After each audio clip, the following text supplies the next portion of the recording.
কাউকে চিকিৎসার বাইরে রাখবে না সরকার, এমন মন্তব্য করেছেন সমাজ কল্যাণ মন্ত্রী ডাক্তার এজএডএম জাহিদ হোসেন।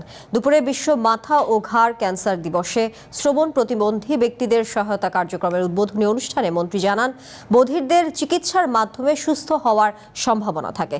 সে বিষয়ে ব্যাপক প্রচারণা চালানো উচিত, যাতে করে চিকিৎসা নিয়ে মানুষ সুস্থ হয়ে স্বাভাবিক জীবনে ফিরতে পারেন। অনুষ্ঠানে চিকিৎসা সেবায় অবদান রাখা চিকিৎসকদের বিশেষ সম্মাননা জানানো হয়।